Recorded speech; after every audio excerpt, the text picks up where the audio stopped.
Wow, how is my shirt still white?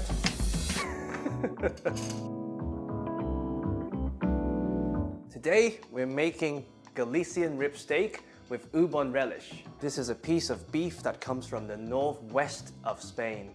And it's ex-dairy, meaning it was a dairy cow for 5 years.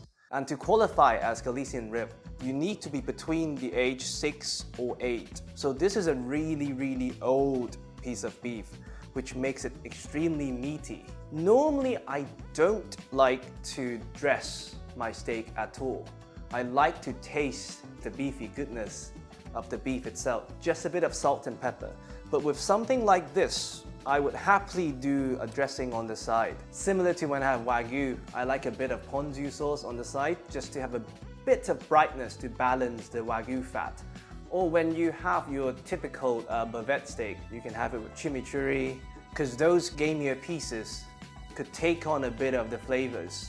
So today, ubon relish, inspired by a restaurant called Kiln in Soho. They inspired me to do this ubon relish, which is 50-50 bird's eye chili to garlic with a bit of fish sauce and a touch of castor sugar.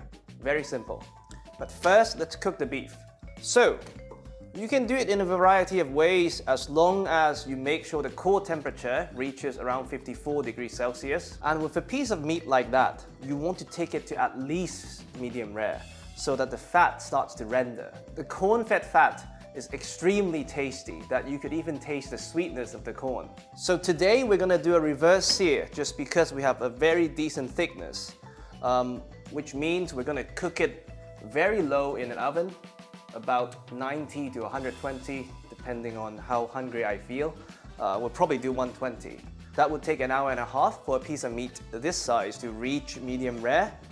Once the piece of meat hits 54 Celsius, we'll take it out, let it rest a bit, and blast the oven for the final stage of caramelization to get that perfect browning. And because we're cooking it low and slow in the oven dries out the surface of this piece of meat and melts a bit of the fat.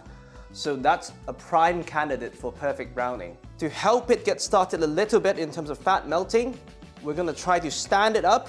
It's not the perfect shape, but we're gonna use some props. Like this. And this piece of meat had been salted at 0.6% salt 2 days ago in the fridge.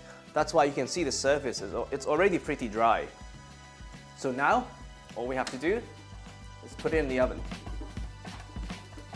If you have one of those meat probes that goes into the oven, or even better, a wireless one, great, set it to 54 and you can go have your wine.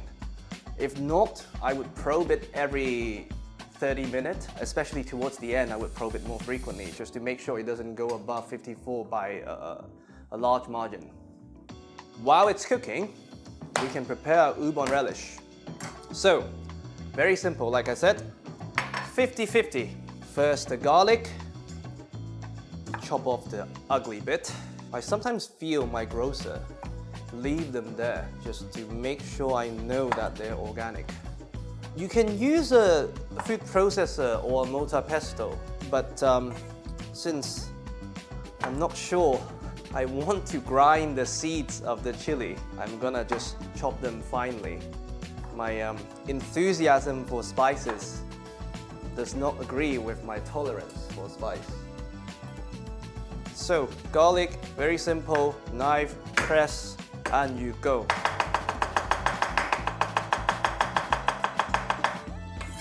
Push them to the side, and now bird's eye chili. The seeds are the evil ones, so be very careful.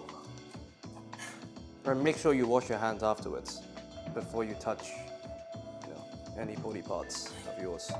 As you can see, I'm not going like this because I'm scared of the seeds. I would call this approximately 50-50. Again, the recipe is just a guidance. If you like garlic, do more garlic. Yes, when it comes to chili, you do not need to show off your knife skills. There's no shame in doing it slowly. The finer you go, the more flavor they release. I think I'm happy with this. Ubon relish into your bowl. You can even put it straight into your serving bowl. Wow, how is my shirt still white? Now, I'm gonna wash my hands thoroughly. All right, now that my hands and the board are all kind of washed, we have the minced garlic and minced bird's eye chili. Now we add a touch of caster sugar. I normally don't like sugar in my food, but trust me, this one needs it. And fish sauce. Of course, taste, and you adjust.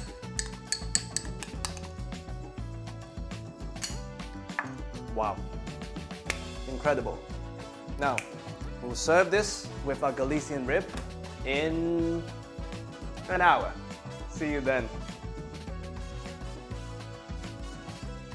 All right, after an hour and a half,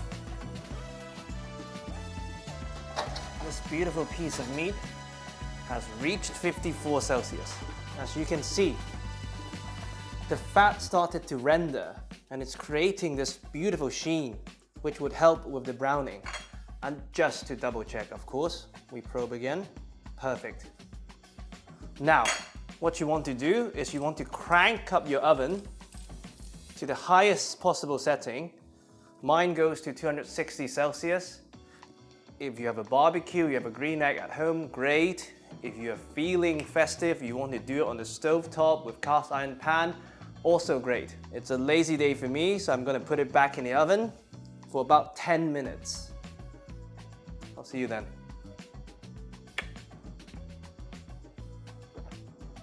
All right, our steak is out. It has been rested for about 10 minutes. The fat has rendered beautifully, and I think we're ready to carve. Again, there's no science to it. You follow the bone.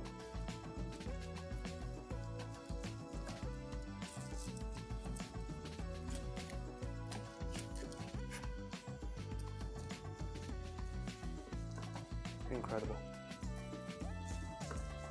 The fat is so beautifully caramelized. It's almost crispy at this point. And the beef is perfectly pink. I think something this beautiful, you should just leave it on the board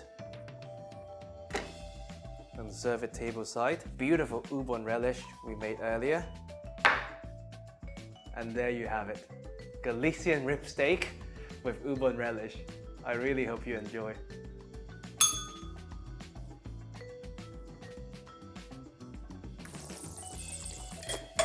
It is so beautiful, my God. Ooh, hoo, hoo, hoo.